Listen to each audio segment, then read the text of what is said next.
ठीक है। Physical chemistry का आज पहला टॉपिक स्टार्ट करूंगा मैं। केमिकल बॉन्डिंग पैरेलल में चल रही है आप लोगों की, और फिजिकल के एक टॉपिक इनऑर्गेनिक के पैरेलल में चलते रहेंगे आपके। ऑर्गेनिक के लिए डॉक्टर मनीष सर आपको पढ़ा ही रहे हैं।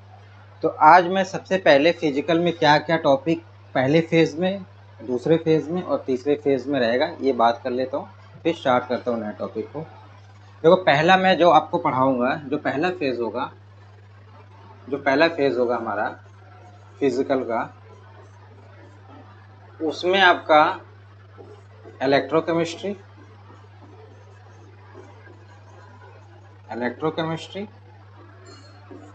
Thermodynamics,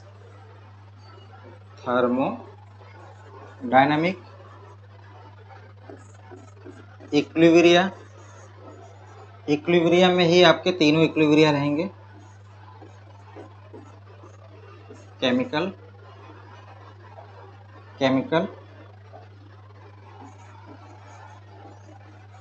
equilibrium, ionic equilibrium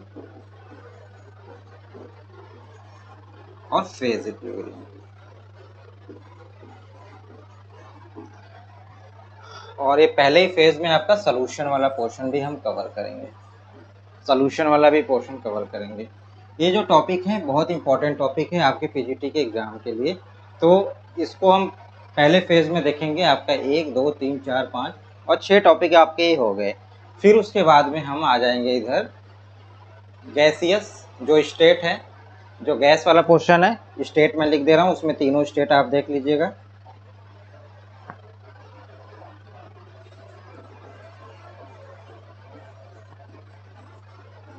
gaseous एक पोर्शन हो जाएगा आपका, लिक्विड और आपका सॉलिड से बहुत अच्छा क्वेश्चन आता है हमेशा। सॉलिड को आपको ज़्यादा ध्यान देना है। गैसियस वगैरह के क्वेश्चन डायरेक्ट फार्मूले बेस्ड होते हैं, तो पूरा फिजिकल तो फार्मूले पे ही है, बट पहले हम पढ़ लेंगे, बाद में 60 नोट्स आपको दे दूंगा मैं। और आप लोग पैरेलल में अपने फार्मूले की एक छोटी सी डायरी बना लीजिएगा, क्योंकि 20 से 22 क्वेश्चन डायरेक्ट फार्मूले से रहेंगे। तो फिजिकल में बायोलॉजी के बच्चों की थोड़ी सी प्रॉब्लम आती है, तो उनके लिए मैं बोल रहा हूँ, बाकी तो आप लोग समझते रहिए। ये हो गया आपका स्टेट। अब आपको क्या करना है, काइनेटिक,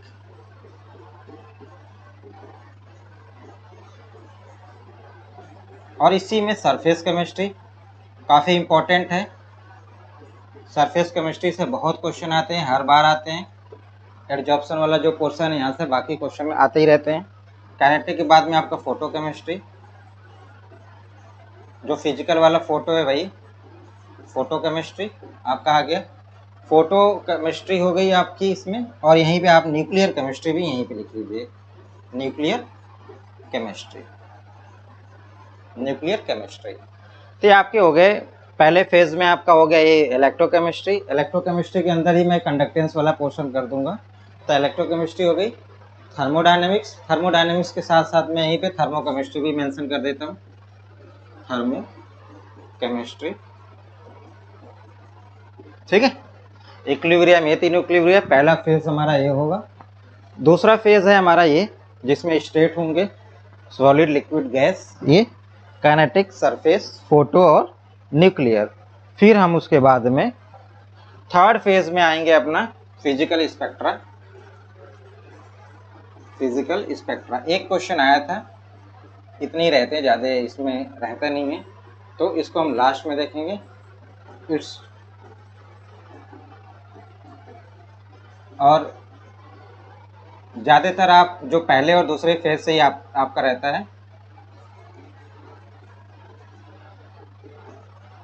तो फिजिकल स्पेक्ट्रा और स्टैट्स वाला जो पोर्शन है वो लास्ट में थर्ड स्टेट में देख लेंगे हम लोग, थर्ड फेज में।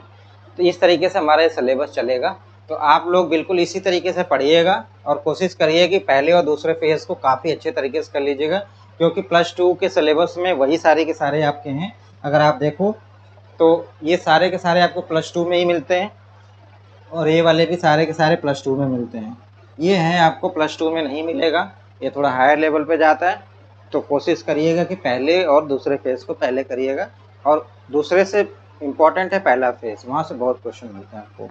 तो आज हम चलो शुरू करते हैं अपना फेज फर्स्ट का इलेक्ट्रोकेमिस्ट्री शुरू करेंगे और इलेक्ट्रोकेमिस्ट्री को हम 3 पार्ट में मैं पढ़ाऊंगा डिवाइड करके, कुछ इस तरीके से रहेगा ये। इलेक्ट्रोकेमिस्ट्री इलेक्ट्रोकेमिस्ट्री को 3 पार्ट में डिवाइड करने का मेन मोटो ये है कि अगर मैं इसको पार्ट पार्ट में डिवाइड करके बना दूंगा तो आपको समझने में भी आसानी हो जाएगी और आपके सवाल भी बड़े आसानी से हो जाएंगे। इसमें आपको मैं ये बता दूंगा कि यहाँ से ज़्यादा आने के चांसेस हैं, यहाँ से कम आने के चांसेस हैं, तो आप पर्टिकुलर वही चीज़ पढ़ के जाओगे तो आसानी से आप क्वेश्चन कर लोगे। तो सबसे पहले मैं इसमें आपको जो पहला वाला क्वेश्चन होगा इसी में हम आपको कंडक्टेंस वाला क्वेश्चन, ठीक है, इसी के अंदर कंडक्टेंस वाला क्वेश्चन होगा। दूसरा जो सेल्स वगैरह जितने भी सेल्स वाले क्वेश्चंस होते हैं, सेल्स के बारे में, सारे के सारे सेल्स के बारे में हम यहाँ पे देखेंगे और फिर उसके बाद में हम फैराडे को भी यहीं पे देख लेंगे।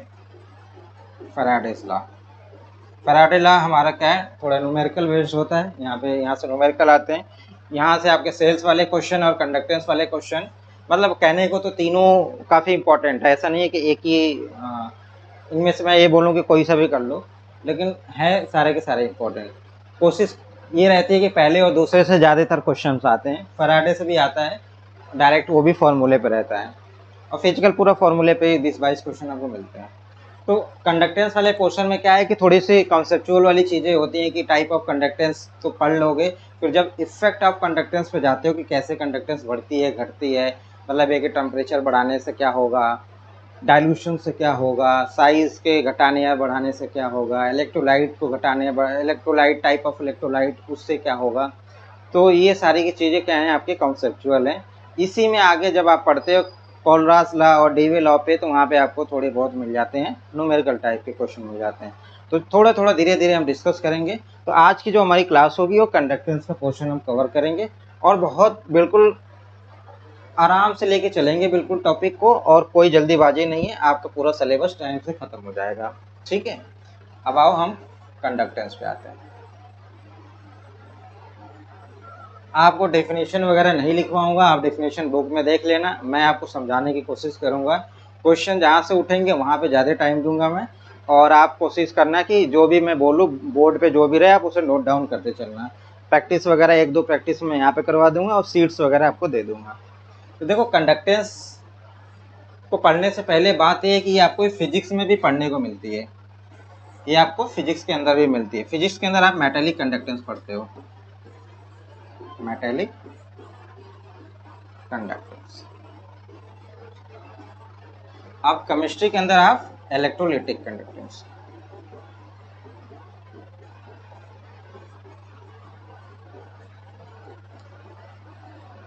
तो मेटालिक कंडक्टेंस ये आपका होता है कहाँ पे, फिजिक्स के अंदर आप देखते हो। इसमें क्या होता है कि इलेक्ट्रॉन के फ्लो होते हैं, इलेक्ट्रॉन फ्लो करता है इसमें मेटल में, और यहाँ पे आपका जो सीन रहता है आयंस का रहता है, आयंस का मूवमेंट होता है इसमें, आयंस का मूवमेंट होता है।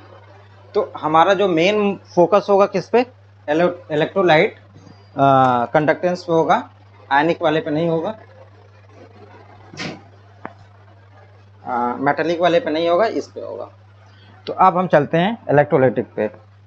मेटालिक वाला हमारे फिजिक्स में होता है। मैं जब टेम्परेचर का इफेक्ट बताऊंगा तो एक बार डिस्कस कर लूँगा कि टेम्परेचर के इफेक्ट से मेटालिक कंडक्टेंस पे क्या फ़र्क पड़ता है और इस कंडक्टेंस पे क्या फ़र्क पड़ता है। तो टेम्परेचर के इफेक्ट के टाइम पे थोड़ा सा डिस्कस कर लूँगा, बाकी अभी इसका हमारा कोई लेना देना नहीं है। सारे के सारे क्या है, इलेक्ट्रोलाइटिक कंडक्टेंस की बात करेंगे। तो इलेक्ट्रोलाइटिक कंडक्टेंस में हम क्या क्या देखेंगे, कैसे पढ़ेंगे।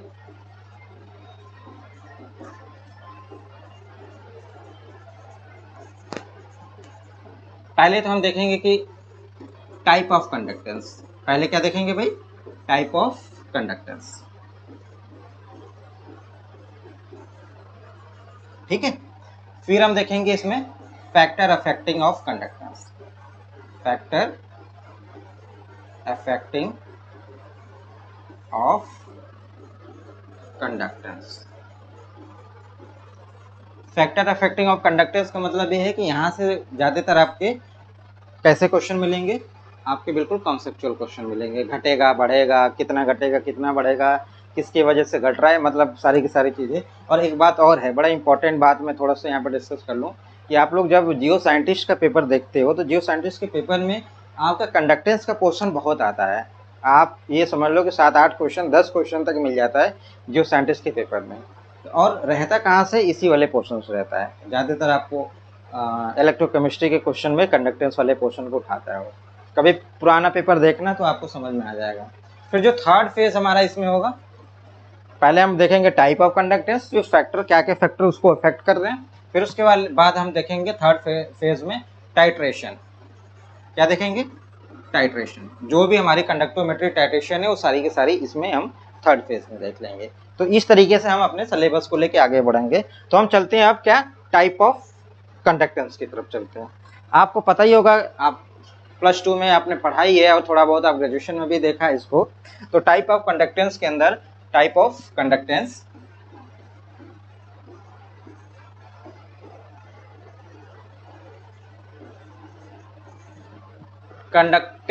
टाइप ऑफ कंडक्टेंस पढ़ने से पहले आपको पता होना चाहिए कि कंडक्टेंस है क्या। तो आपको मालूम है कि रेजिस्टेंस उसी का जस्ट इनवर्स है कंडक्टेंस। रेजिस्टेंस सुनते ही आपके माइंड में आ जाता है कि ये कहीं ना कहीं किसी चीज़ को रोकता है, रजिस्ट करता है।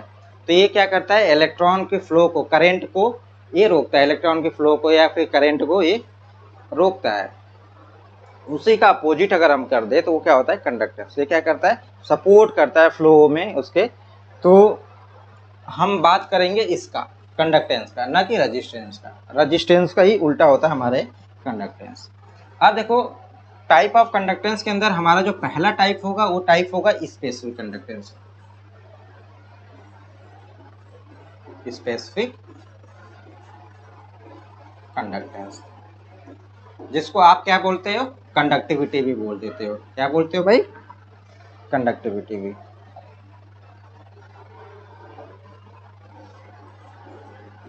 कभी कभी वो कंडक्टिविटी बोल के दे देता है, कभी कभी स्पेसिफिक बोल के दे देता है। तो आपको कंफ्यूजन नहीं होना चाहिए। स्पेसिफिक कंडक्टेंस या कंडक्टिविटी दोनों बात सेम है। इसको हम डिनोट करते हैं किससे, कप्पा से। किससे करते हैं, कप्पा, कप्पा से। ठीक है, इसको हम कप्पा से डिनोट करते हैं। अब जो दूसरा हमारा है, वो दूसरा हमारा क्या है, मोलर कंडक्टेंस। क्या है, मोलर कंडक्टेंस। ठीक, जिसको हम लैम्डा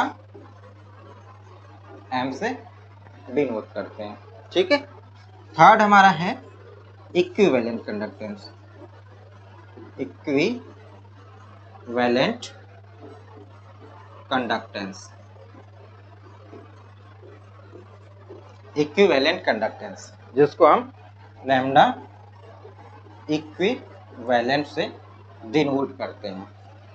ठीक, तो ये तीन टाइप के हमारे क्या हो गए, कंडक्टेंस हो गए।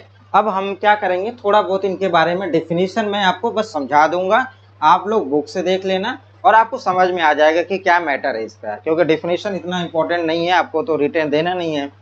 तो थोड़ा थोड़ा इसके डेफिनेशन को लेते हुए फिर इनके आपस में रिलेशन, कि कप्पा का लैम्डा एम के साथ में क्या रिलेशन है, लैम्डा एम का लैम्डा इक्विवेलेंट के साथ में क्या रिलेशन है, इनकी यूनिट्स वगैरह, थोड़ा बहुत यूनिट से भी क्वेश्चन इधर उधर होते हैं। कभी कभी आपको सेंटीमीटर में दिया होगा, मीटर में आपका पूछ लेगा आंसर, या मीटर में दिया होगा सेंटीमीटर में पूछ लेगा। तो थोड़ा थोड़ा हम यूनिट पे भी डिस्कस कर लेंगे। ठीक है, अब हम चलते हैं स्पेसिफिक कंडक्टेंस पे। स्पेसिफिक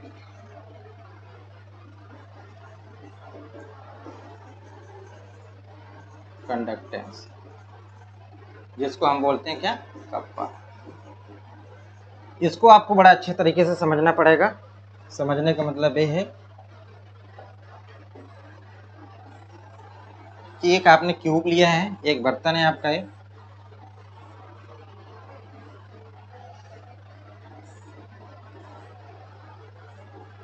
जिसकी लंबाई, चौड़ाई और ऊंचाई 1 सेंटीमीटर है। क्या है, 1 सेंटीमीटर लंबा, 1 सेंटीमीटर चौड़ा, 1 सेंटीमीटर ऊंचा।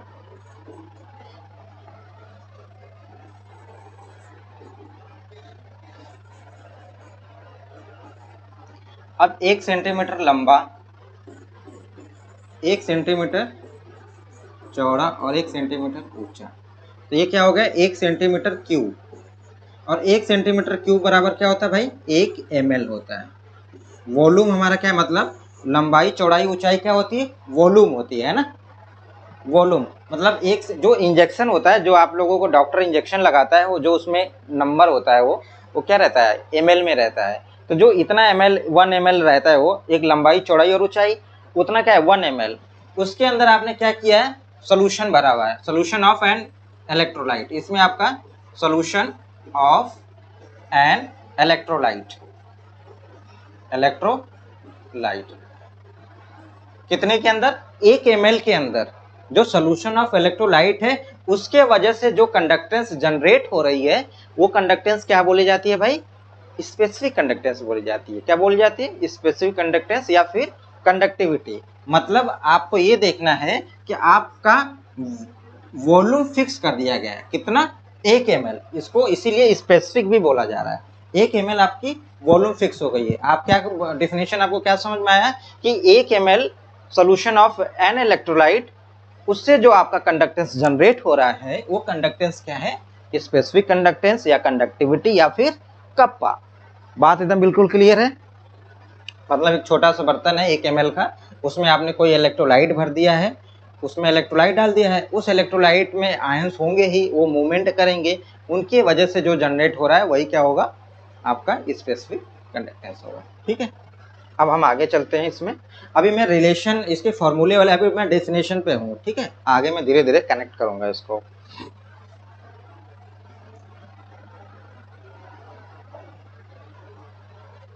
दूसरा क्या था इसमें, मोलर।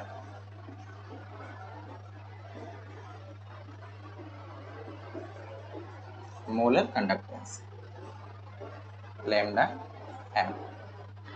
आपने क्या किया है कि 1 मोल ऑफ सोल्यूशन कोई है।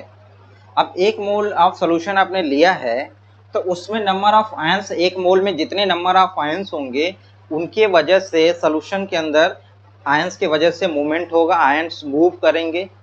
1 मोल ऑफ सोल्यूशन आपने लिया है तो क्या होगा, मूवमेंट होगा। उनसे जो जनरेट होगा क्या, कंडक्टेंस, वो कंडक्टेंस क्या होगा भाई, मोलर कंडक्टेंस। मतलब इसमें फिक्स क्या कर दिया है, 1 मोल। आपने 1 मोल यहाँ पे फिक्स कर दिया है। 1 मोल का मतलब, जैसे मोल क्या होता है, n equal to n upon में Na, Avogadro number, number of particle और मोल्स। तो 1 मोल से 1 मोल आपने ले लिया, 1 मोल ले लिया, तो 1 मोल लिया तो n इक्वल टू क्या हो जाएगा, Na। मोल आपने 1 कर दिया तो n इक्वल टू Na। तो number of particles, number of ions equal to क्या हो गया, एवोगैड्रो नंबर के बराबर हो गया। तो ये जो एवोगैड्रो नंबर के बराबर जो उसके अंदर मूवमेंट हो रही है, वो भी तो जनरेट करेगी, वो भी तो कंडक्टेंस जनरेट करेगी। तो वो क्या होगी, आपकी मोलर कंडक्टेंस। तो पहले वाले में आपने क्या देखा, 1 ml जो फिक्स था, दूसरे वाले में देखा आपने 1 मोल जो फिक्स है यहाँ पे, और थर्ड वाले पे आते हैं। मतलब बिल्कुल मैं आराम से छोटे छोटे यूनिट में बताते, छोटा बिल्कुल ये डिफिनेशन बहुत नहीं लिखवा रहा हूँ, या फिर बहुत चीज़ें यहाँ से जहाँ से क्वेश्चन आएगा वहाँ पे टाइम दूंगा, काफ़ी टाइम दूंगा। अब थर्ड वाले पे आप अगर आओ, तो थर्ड वाले पे क्या है आपका, थर्ड वाले पे इक्विवेलेंट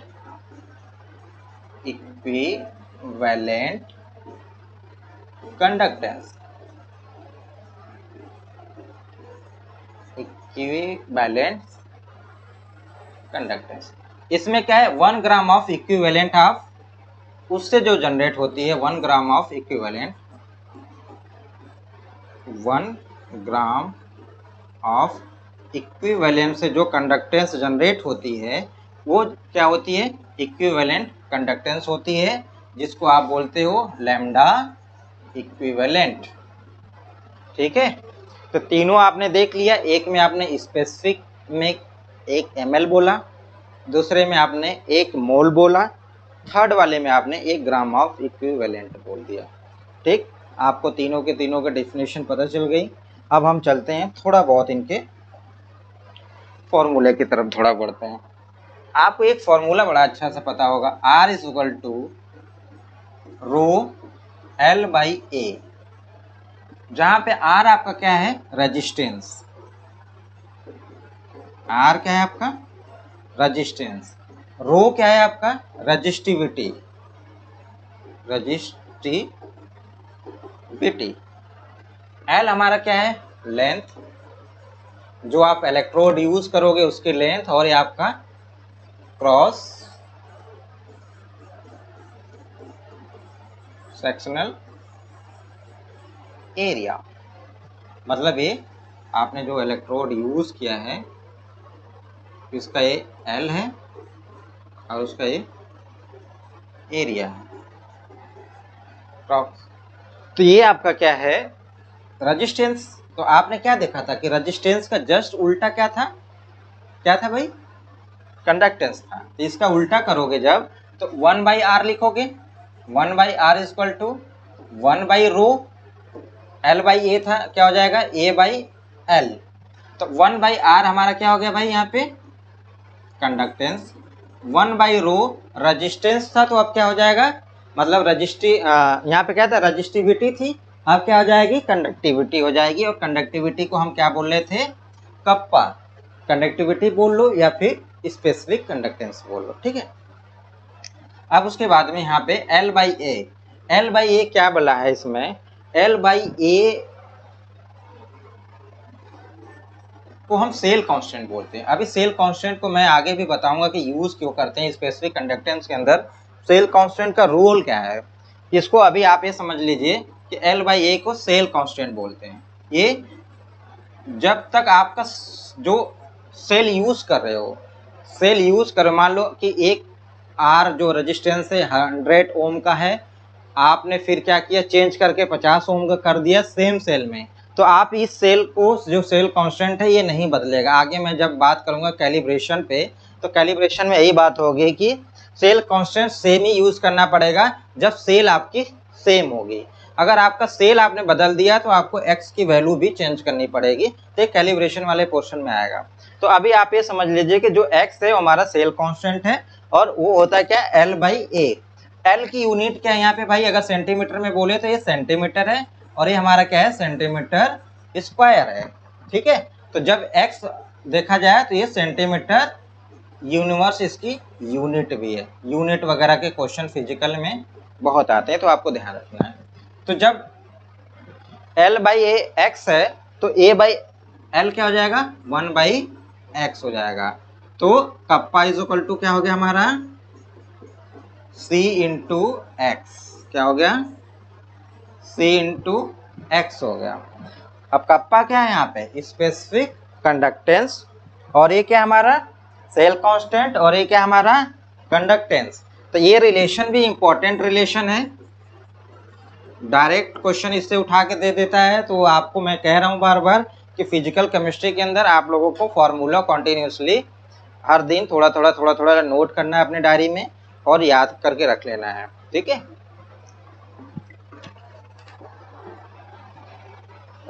अब चलते हैं थोड़ा बहुत इसके यूनिट पे। देखो क्या है यहाँ पे, अब यहीं से थोड़ा सा देखो, x हमारा क्या है, L और A। अगर मैं L जो हमारा जो लेंथ है 1 सेंटीमीटर रखूं और एरिया हम 1 सेंटीमीटर क्यूब कर स्क्वायर करें, तो ये हमारा क्या हो जाएगा, एरिया और लेंथ हमारा क्या हो जाएगा, वॉल्यूम, और वॉल्यूम क्या हो जाएगा, 1 सेंटीमीटर क्यूब। 1 सेंटीमीटर क्यूब का मतलब क्या हो जाएगा, 1 ml ना। मतलब अगर हम x को 1 मान लें तो हमारा जो कप्पा होगा, कप्पा क्या हो जाएगा, C के बराबर।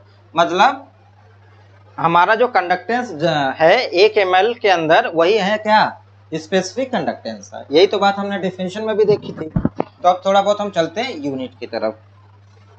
अब देखो रेजिस्टेंस है यूनिट, ये बड़ा इंपॉर्टेंट, फिजिकल में आपका यूनिट बहुत इंपॉर्टेंट होता है। यूनिट की तरफ चलते हैं। अब यूनिट में आइए आप, यहाँ पे क्या है आपका रेजिस्टेंस, जिसकी यूनिट आपको पता है ओम, ठीक है भाई। तो 1/r क्या होता है हमारा कंडक्टेंस, तो इसकी यूनिट क्या हो जाएगी, ओम इनवर्स या फिर मो, और एक साइंटिस्ट के नाम से भी इसका है, वो क्या है, सीमेन या साइमन, ठीक है। ये आपका कंडक्टेंस की यूनिट हो गई। अब आप आओ स्पेसिफिक कंडक्टेंस की तरफ। स्पेसिफिक कंडक्टेंस में हमारा क्या था भाई, यहाँ पे kappa is equal to C into X, kappa is equal to C into X हो गया। तो सी क्या है हमारा यहाँ पर, सीमन, और एक्स क्या हमारा, एक्स क्या था, एक्स हमारा क्या था, एल बाई ए था। एल बाई ए की यूनिट क्या थी, सेंटीमीटर यूनिवर्स थी। तो जब सेंटीमीटर यूनिवर्स थी तो यहाँ पे एक्स इंटू सेंटीमीटर यूनिवर्स, ये जो कप्पा हमारा है ये सेंटीमीटर यूनिवर्स इसकी यूनिट है। तो ये आपको कभी कभी मीटर यूनिवर्स में दे देता है, तो आपको यूनिट चेंज करना मैं समझा दूंगा। ज़्यादातर क्वेश्चन आपके इससे यूनिट चेंज कर करके देता है। यूनिट में मतलब आपको सेंटीमीटर में वैल्यू दिया रहेगा और आंसर आपको मीटर में पूछ लेगा, तो यही सब थोड़ा थोड़ा रहता है, तो उस पर मैं ध्यान दूंगा, आप लोग हो जाएगा आप लोगों से। तो आपका रजिस्टेंस, कंडक्टेंस और कप्पा की यूनिट हो गई। अब हम थोड़ा सा आगे बढ़ाते हैं इसको। अब आप हेडिंग डाल लो, हेडिंग आपकी है रिलेशन बिटवीन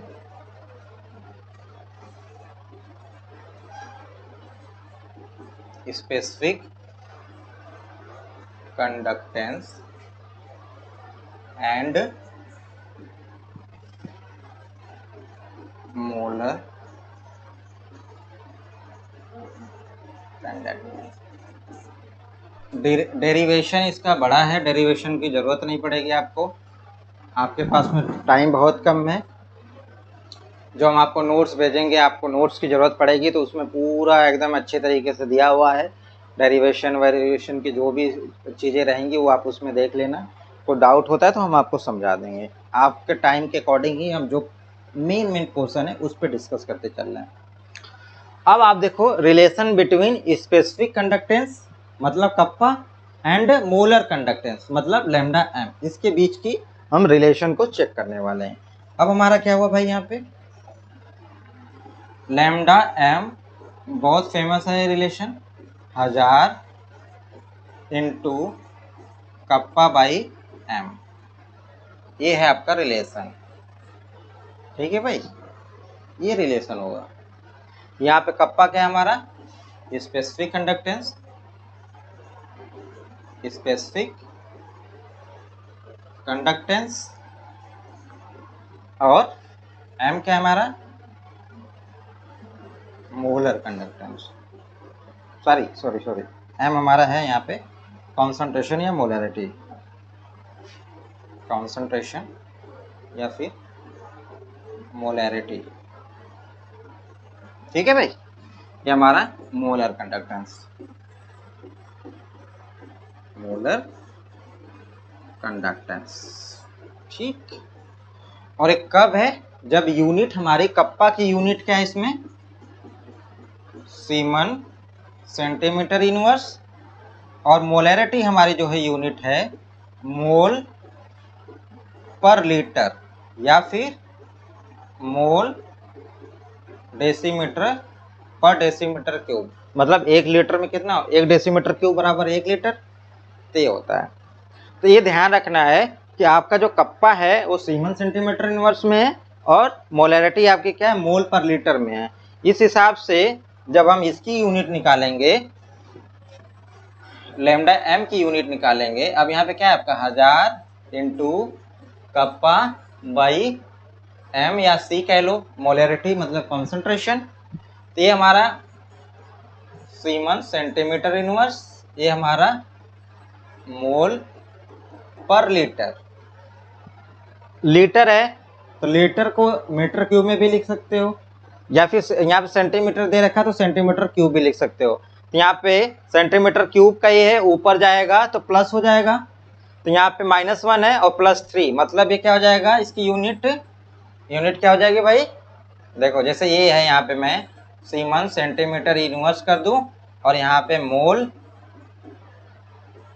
सेंटीमीटर क्यूब कर दूं। देखो बात ये है कि आप 1000 का मल्टीप्लाई होता है वो, तो उससे लेना देना नहीं, हम उससे नहीं जा रहे हैं। अगर यहाँ पे अगर तुम्हारे माइंड में आ रहा है कि मीटर क्यूब होगा, सेंटीमीटर क्यूब नहीं होना चाहिए, तो ये चीज़ें नहीं, हमें यहाँ पे ऊपर सेंटीमीटर में दे रखा है, तो मैं लेंथ की यूनिट चाहे मैं किस में ले लूँ, ये क्या है, वॉल्यूम है ना। इसको मुझे अगर लेंथ में लेना होगा तो मैं मीटर में भी ले सकता हूँ, सेंटीमीटर में ले सकता हूँ, बट यहाँ पे अगर सेंटीमीटर में दे रखा था इसलिए मैंने यहाँ पे सेंटीमीटर में ले लिया। अगर मीटर में दिया होता तो मैं यहाँ पे मीटर में ले लेता। तो अब आपका क्या होगा, यहाँ पे सीमन सेंटीमीटर इनवर्स और -3 है, -3 है तो ऊपर जाएगा तो +3 हो जाएगा। और नीचे क्या है, नीचे क्या है, पर मोल, नीचे क्या है, पर मोल। तो यहाँ पे आपकी यूनिट क्या हो गई भाई, सीमन सेंटीमीटर स्क्वायर पर मोल। बहुत इंपॉर्टेंट ये है आपका, इसके यूनिट पूछ लेता है, लैम्डा एम की यूनिट बता दो तो सीमन सेंटीमीटर स्क्वायर पर मोल इसकी यूनिट होती है। ये आपको हमेशा ध्यान रखना पड़ेगा। आपको ये मीटर इनवर्स में भी मीटर में भी आपका देता है, तो मीटर वाले को भी मैं लेकर आता हूँ। फॉर्मूले में देखो दो चीज होती हैं, एक तो आप जब सॉल्व करोगे तो मीटर में आपकी वैल्यू कप्पा की दी होगी, तब फॉर्मूला आपसे क्या लगाना पड़ेगा, और लैम्डा एम की वैल्यू क्या पूछ रहा है तो आप कप्पा का कौन सा वैल्यू यूज करोगे, सेंटीमीटर वाला या फिर मीटर वाला, ये कैसे डिसाइड करना है आप यहाँ से देखो। अगर लैम्डा एम मीटर में आपको पूछ रहा है unit, kappa equal to M, और यहाँ पे lambda M equal to 1000 kappa by M, ये यूनिट कब, ये वाला फॉर्मूला आपको कब यूज करना है, जब सारी की सारी चीजें क्या होंगी, सेंटीमीटर में होगी। मतलब जो कप्पा है हमारा वो कप्पा किस में होना चाहिए, सीमन सेंटीमीटर यूनिवर्स में हो, जो कॉन्सेंट्रेशन है वो किस में हो, मोल पर लीटर में हो, और जो इसकी यूनिट आएगी वो क्या आएगी, सीमन सेंटीमीटर स्क्वायर पर मोल। ये तब फॉर्मूला यूज करना है जब ऐसा रहेगा। और इसमें क्या है, ये वाला क्या है आपका भाई, आपका सीमन मीटर इनवर्स, और जो मोलरिटी है, ये जो कॉन्सेंट्रेशन है, ये ध्यान देने वाली बात है कि ये आपकी मोल पर मीटर क्यूब, मोल पर मीटर क्यूब में होना चाहिए। क्या होना चाहिए भाई, पर मीटर क्यूब में होना चाहिए। और जब भी आपका क्वेश्चन दिया रहेगा तो कॉन्सेंट्रेशन ये बोलता है कि 0.01 मोलर, 0.1 मोलर, इसका मतलब क्या है, वो आपको मोल पर लीटर में दे रखा है ना, मोल पर लीटर में दे रखा है। और मोल पर लीटर को आपको किस में कन्वर्ट करना पड़ेगा, मोल पर लीटर को किस में कन्वर्ट करना पड़ेगा, मोल पर मीटर क्यूब में। बात समझ में आ गई। अब मोल पर मीटर क्यूब में कैसे कन्वर्ट करोगे, मोल पर लीटर, इसको कैसे कन्वर्ट करोगे, देखो यहाँ पे एक मैं क्वेश्चन करवाता हूँ आपको, एक क्वेश्चन है मेरे पास में, इससे रिलेटेड मैं आपको करवाता हूँ, आप देखना फिर क्या वहाँ पे यूनिट दे रखा है।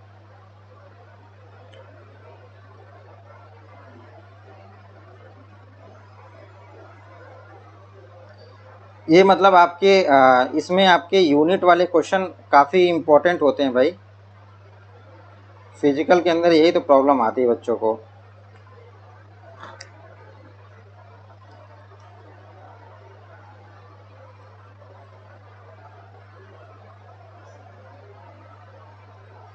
आप लोग पीजीटी के लिए पहले पूरी शर्मा पठानिया को पढ़ लेना, उसके सॉल्व कर लेना क्वेश्चन, बाकी प्रदीप वगैरह और एनसीईआरटी वगैरह तो देखते ही रहना, है ना।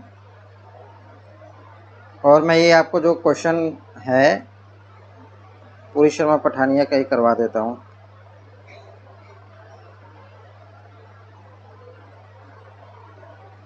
इसमें जितने भी दे रखे हैं एग्जाम्पल, आप सारे के सारे एग्जाम्पल किस में करोगे भाई,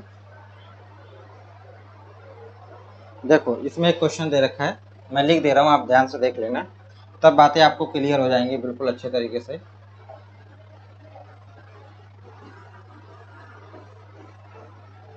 देख रहे हैं ना, the resistance of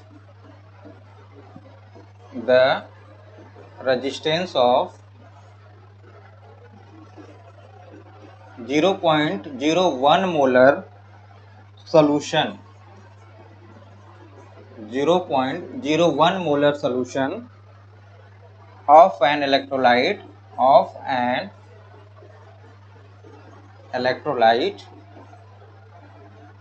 was found to be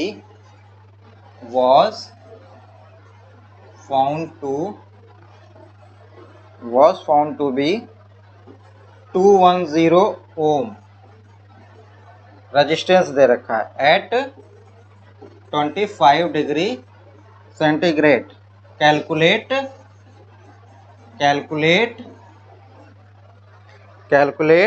the molar conductance of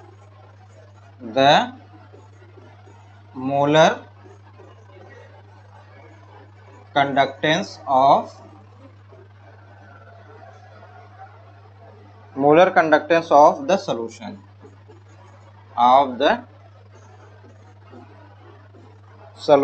at 25 degree.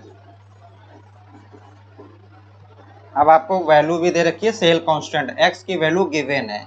x की वैल्यू कितनी दे रखी है? 0.88 सेंटीमीटर इनवर्स में दे रखी है।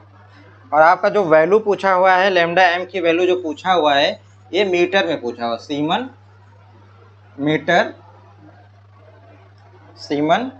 मीटर स्क्वायर पर मोल में। देखो इसमें पूछा हुआ है।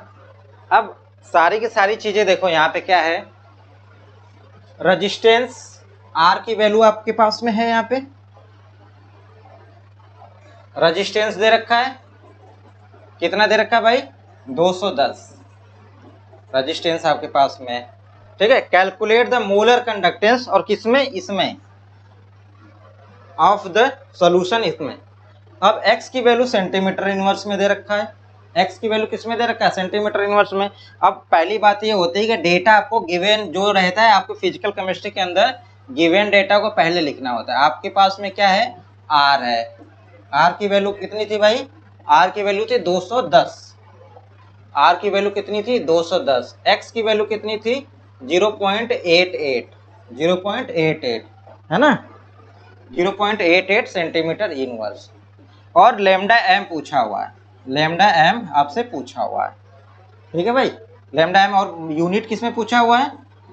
सीमन मीटर स्क्वायर पर मोल में पूछा हुआ है। और कॉन्सेंट्रेशन भी आपको क्या गिवन है? यहाँ पे जो मोलैरिटी है या कॉन्सेंट्रेशन आपको कितनी गिवन है आप देख लो। यहाँ पे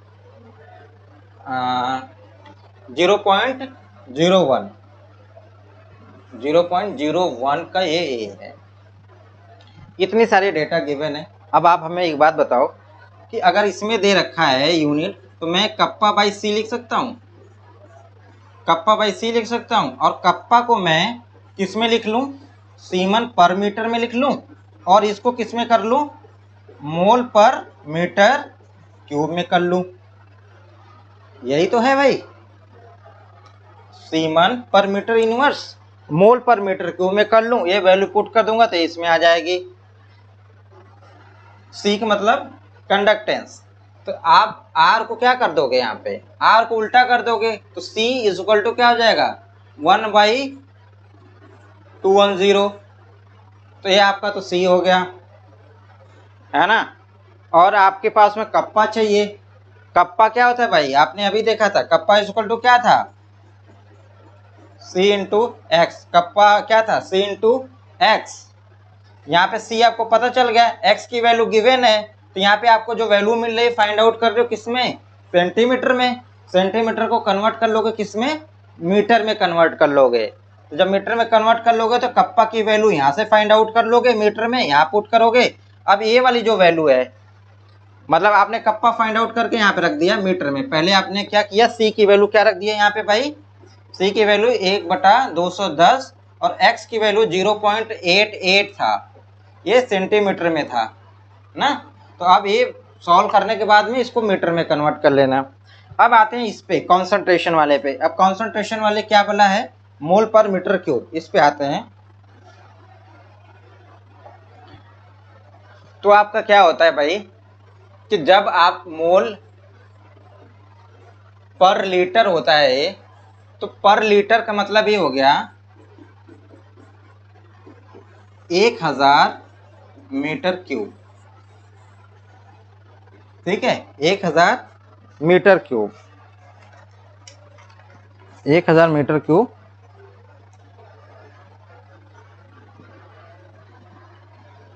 कैसे हुआ? देखो 1 डेसीमीटर इक्वल टू क्या हो गया? 10⁻⁻1 metre. 1 decimetre cube, 1 decimetre equal to क्या हो गया? 10⁻⁻1 मीटर हो गया। तो अब मैं 1 डेसीमीटर क्यूब कर दूंगा तो क्या हो जाएगा? 10⁻³ मीटर क्यूब हो जाएगा। अब डेसीमीटर क्यूब है यहाँ पे, तो 1 डेसीमीटर को क्या लिखते हो आप, 1 लीटर लिखते हो। तो 1 लीटर इक्वल टू क्या हो गया, 10⁻³ मीटर क्यूब हो गया। तो लीटर इनवर्स करना होगा तो उल्टा कर देंगे, तो लीटर इनवर्स 1 लीटर इनवर्स क्या हो जाएगा हमारा 10⁻³ मीटर क्यूब। तो मतलब ये है कि जो आपकी यूनिट थी, क्या यूनिट थी, मोल पर लीटर था, कितना था, मोल पर लीटर कितना था भाई, ये देखना, ये कितना था 0.01 मोल पर लीटर था। अब आपको क्या कर लेना है, उसी में 0.01 में 1000 का मल्टीप्लाई कर देना है, मतलब ये आपका क्या आ गया 10, ये मोल पर मीटर क्यूब। कप्पा की वैल्यू फाइंड आउट कर लिया था आपने, और आपने कॉन्सेंट्रेशन की वैल्यू ये फाइंड आउट कर ली और रख दिया, आपका उसमें वैल्यू आ गया। तो बेसिकली मैं ये समझाने की कोशिश कर रहा हूँ कि अब जब आपसे पूछेगा तो लैम्डा एम को आप 1000 इंटू कप्पा बाई सी लिखोगे, सी फॉर कंसंट्रेशन। कब, जब आपका कप्पा होगा किसमें, सीमन सेंटीमीटर इनवर्स में, और आपकी कंसंट्रेशन होगी किसमें, मोल पर लीटर में। और आपका ये लैम्डा एम हमारा कप्पा बाई सी तब होगा जब आपका कप्पा होगा किसमें, सीमन मीटर इनवर्स, और कंसंट्रेशन होगी आपकी मोल मीटर क्यूब। ठीक है, ये हो गया मोल मीटर क्यूब में। ये बहुत इंपॉर्टेंट है, कंफ्यूज नहीं होना है। पता चले मीटर में पूछ रखा है, आप ये वाला फॉर्मूला लगा रहे हो, तो ये सब नहीं करना है इसमें। ठीक है, यहाँ तक हो गया। अब हम चलते हैं, थोड़ा सा आगे बढ़ाते हैं इसको। अब रिलेशन बिटवीन